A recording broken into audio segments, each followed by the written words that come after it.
council.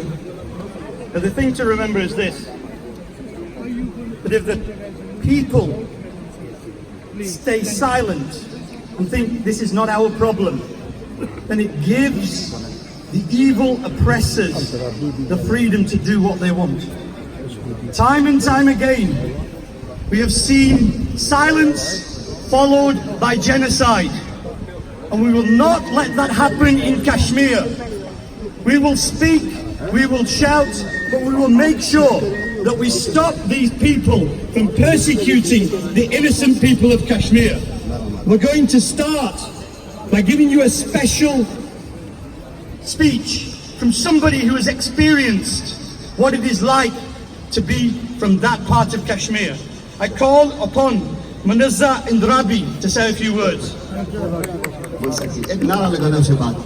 हम क्या चाहते हम क्या चाहते ये बच्चे मांगे ये बूढ़े मांगे ये माएँ मांगे ये बेटियां मांगे हर शख्स मांगे मेरे मौला दे दे है हक हमारा हम लेके रहेंगे हम छीन के लेंगे जरा आहिस्ता बोलो जरा धीरे बोलो जरा जोर से बोलो हक हमारा हक हमारा मोदी बच्चों Assalamualaikum everybody and hello to all who have come here.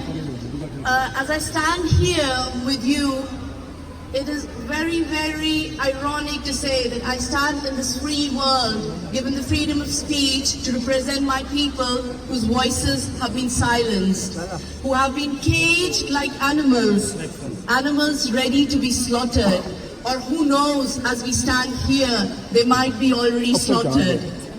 As you all know, this all began with the revocation of Article 370 and 35A on the 5th of August. But this dates back to much, much before that.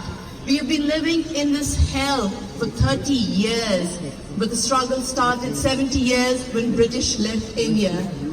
As for me, a daughter living thousands of miles away from my family, as this news came that the article has been revoked, and I frantically tried to reach my parents, my sisters, but there was a deafening silence. There has been no communication whatsoever. It is the 12th day as I stand here, and practically, for all practical purposes, I don't know whether my parents are dead or alive. I'm not saying here the family that army will get into my home and kill them. But what I'm saying is, in the 21st century, I have been cut off from my parents to know about their well-being day in and day out. How can we be living in this hell? How can it be that one part of the world in the 21st century has been silenced like this? But to be honest, this is not new to us. I'm a child of turmoil. I grew up in Kashmir in the 90s, and we have seen way worse. We have seen our young boys disappear into thin air. We have seen our widows, we have seen our women who are called half widows because they don't know whether their husbands are alive or dead or jailed or in mass graves. We have seen our children blinded by the pellets, and yet what happened on 5th of August was shocking and unprecedented even for us. Because 370 and 35A, I want to make this clear to everybody. It is not a special status given to us by the Indian government. It is the sovereign of the time who delegated these few powers to India. They did not bestow anything special upon us. We gave it to them when the sovereign decided to accede to India. No, it is not something they have done for us. It is we who have given it to them. So it is not theirs to take from us. It is not theirs, it is not their right to take it away from us. And what I want from the international community here is to know, how is it possible that anybody can buy into this dream of Modi telling us that he is doing it in the name of development? Is it possible? When you are going to do something in the name of development, you don't consult people? how can you buy this argument? We all know the sinister design behind this. And if anybody does not understand, let me explain this. How is it possible you cancel a Hindu pilgrimage which was not even stopped in Kashmir in the peak militant era? How is it possible you ask the Indian tourists to leave the valley?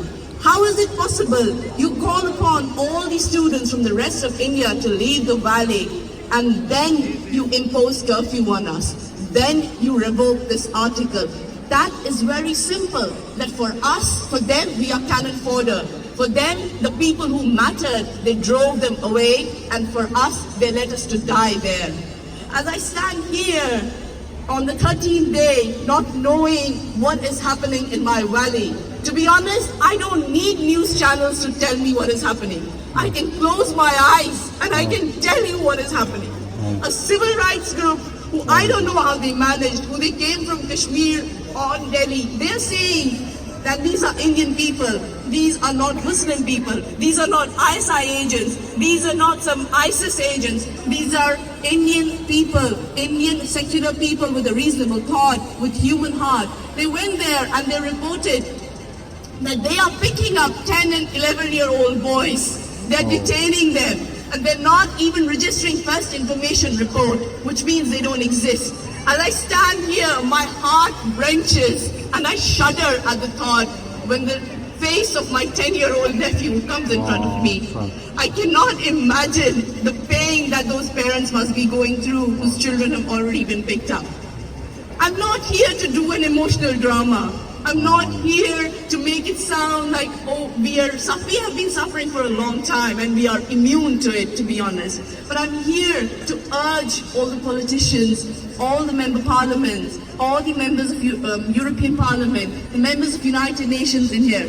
For God's sake, please let us go beyond that we are closely watching the situation of Kashmir, that we are seriously concerned. Please stop making another generation in Kashmir which has suffered like us.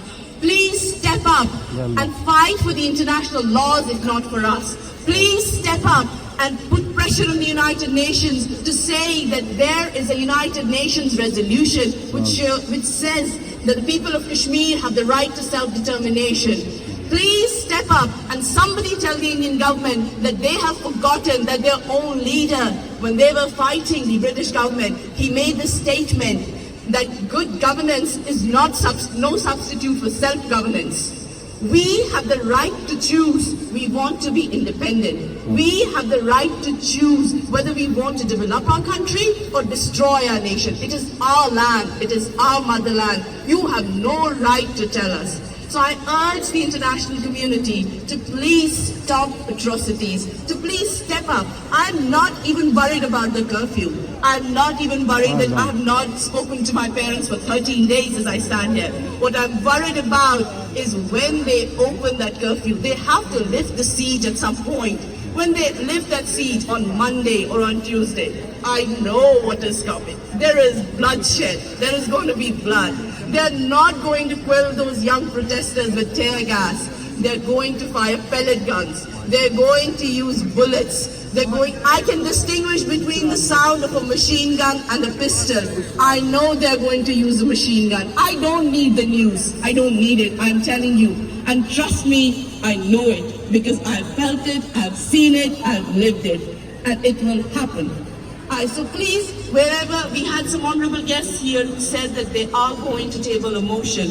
I have been talking to other members of parliament and MEPs, and I know India is a powerful country, and I know we have trade deals to think of, and I know Britain has to protect its interests. But remember, I think Britain has a moral responsibility here. This did not start 12 days ago. This started in 1947 when Britain left India. This is ongoing since then. Thank you very much, and I hope please keep all of us in your prayers. 1, 2, 3, 4. Occupation no more. 1, 2, 3, 4. Occupation no more. 5, 6, 7, 8. India is a terrorist state. 5, 6, 7, 8. India is a terrorist state. What do we want? Freedom. What do we want? Freedom. When do we want it? Now. When do we want it? Now. What do we want? दिखाओ। हम क्या चाहते हैं? हक हमारा। हम छीन के लेंगे आजादी। जिस कश्मीर को खून से सींचा, वो कश्मीर हमारा है। जिस कश्मीर को खून से सींचा, वो कश्मीर हमारा है। ए जालिमों ए जाबिरों, कश्मीर हमारा छोड़ दो। ए जालिमों ए जाबिरों, कश्मीर हमारा छोड़ दो। Well done, well done.